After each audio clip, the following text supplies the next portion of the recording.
உண்மையிலேயுமே சட்டமன்றம் இன்னைக்கு என்ன ஆயிப்போச்சு அப்படின்னா ஒரு திரையரங்கம் போல ஆயிப்போச்சு. பாட்டு பாடுகிறார்கள்.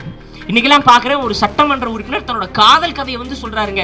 நான் காதலில் தோல்வி அடைஞ்சிட்டேன், எனக்கு வேலை இல்லை, ஆனால் எங்கள் அண்ணன் எனக்கு வந்து வேலை போட்டு கொடுத்து கார் கொடுத்துருக்காரு. கிரகம் இதெல்லாம் பார்த்து நாம் உயிரோடு இருக்க வேண்டும் என்கின்ற கொடும் நிலை.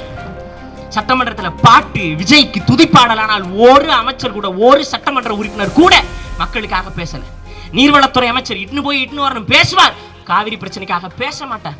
இன்றைக்கு இதே குற்றச்சம்பவம் போதைப் பொருள் சார்ந்து நடந்திருக்கு.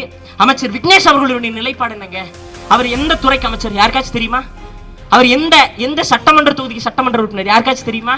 இந்த சட்டமன்ற தொகுதிக்கு சட்டமன்ற உறுப்பினர். அவர்கிட்ட தான் இந்த மது சார்ந்த துறை வந்து ஒப்படைக்கப்பட்டிருக்கு. நம்ம என்ன பண்ணோம்? அதிமுகவினுடைய ஆட்சி 500 சாராய கடைகள் மூடப்படுகிறது கண் துடைப்புக்காக. திமுகவினுடைய ஆட்சி 500 சாராய கடைகள் மூடப்படுகிறது கண் துடைப்புக்காக.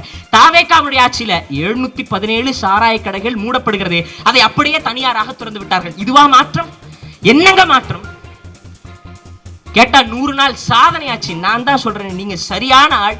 100 நாட்களில் அந்நிய முதலீடுகளில் 1,00,000 கோடி ஈட்டுகிற தமிழக வெற்றி கழக அரசிற்கு எதற்காக இந்த மானங்கட்ட, வெக்கங்கட்ட, துப்பு கட்ட சாராய பொருளாதாரம் கடையை மூடிட்டு போ?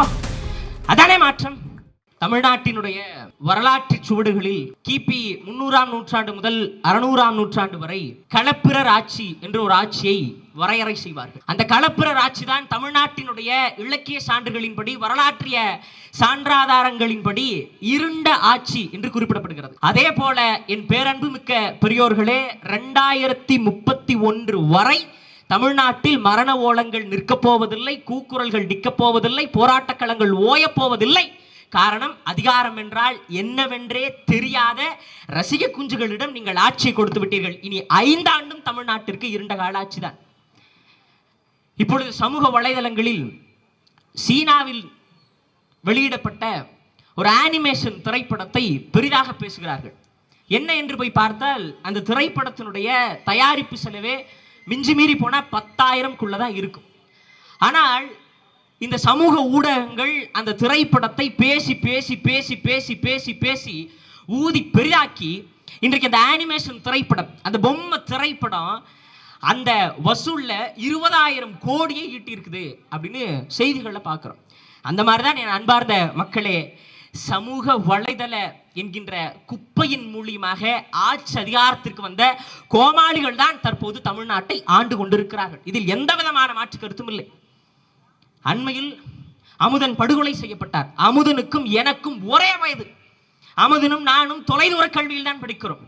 தொலைதூர கல்வியில் படிக்கக்கூடிய பிள்ளைகள் தினந்தோறும் பெற்றோர்களிடம் பேசுவோங்க, அம்மா இன்னைக்கு எங்க கல்லூரியில் இதெல்லாம் பண்ணோம், வெளியில போனோம், அப்பா இதெல்லாம் போனோம், இதெல்லாம் பண்ணோம் என்று தன் பெற்றோர்களிடம் அன்றாடம் நடக்கின்ற நிகழ்வை நாங்கள் சொல்லுவோம். காரணம், தொலைதூரத்தில் படிக்கிற என் பிள்ளை சாப்பிட்டானா, நன்றாக படித்தானா, அவனுக்கு வேற எந்த சிக்கலும் இல்லையா என்று பெற்றோர்கள் எண்ணிக்கொண்டே இருப்பார்கள். நாங்கள் தகவலை சொல்லிக்கொண்டே இருப்போம். அப்படித்தான் அமுதனும் சொன்னான். அப்படி பெற்ற பிள்ளையை இழந்து விட்டு பரிதவிப்பில் வந்து தந்தை வாக்குமூலம் கொடுக்கிறார்.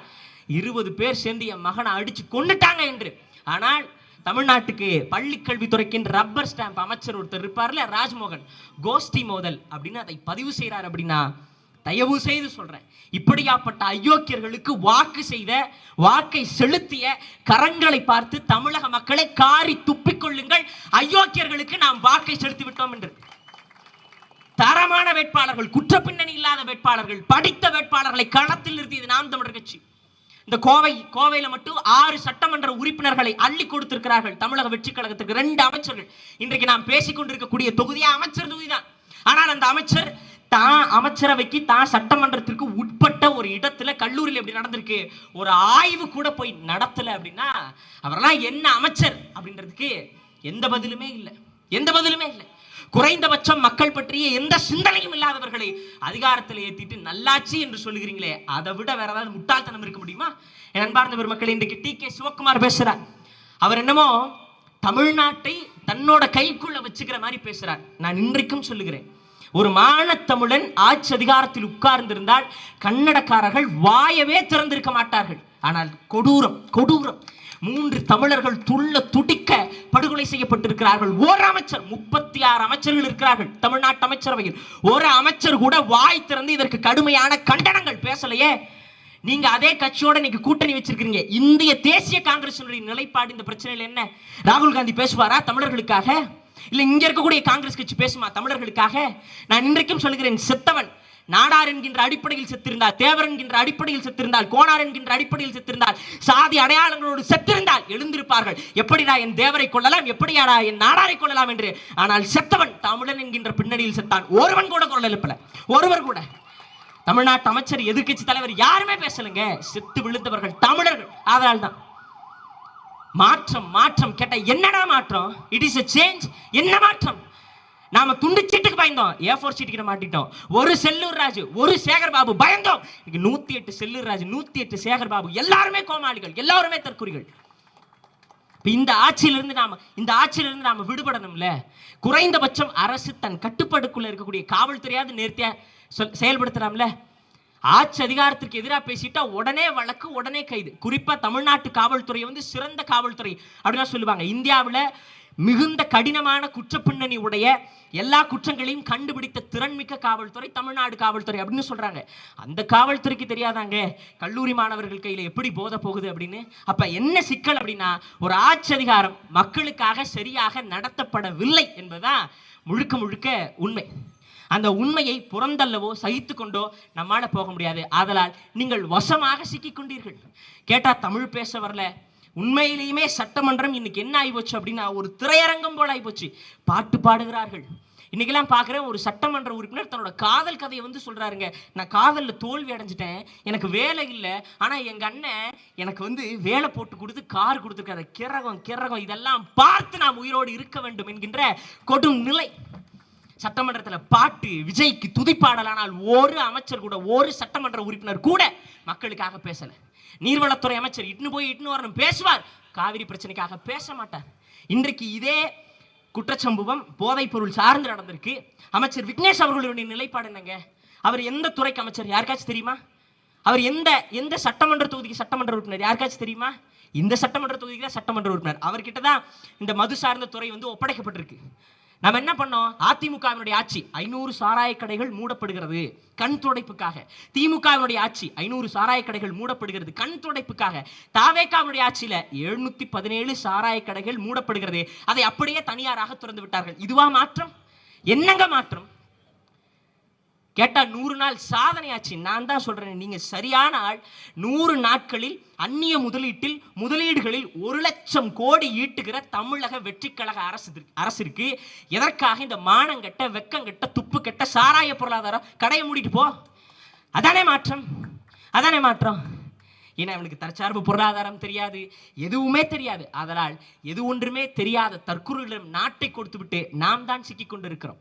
அதனால் என் அறிவார்ந்த மக்களே, நீங்கள் நாம் தமிழர் கட்சி கேலி பண்ணு, கிண்டல் பண்ணு, பூஜ்யம், டெபாசிட் வாங்காத கட்சி, ஜெயிக்க மாட்டீங்க, சட்டமன்றம் போக மாட்டீங்க, என்ன வேண்டுமானாலும் சொல்.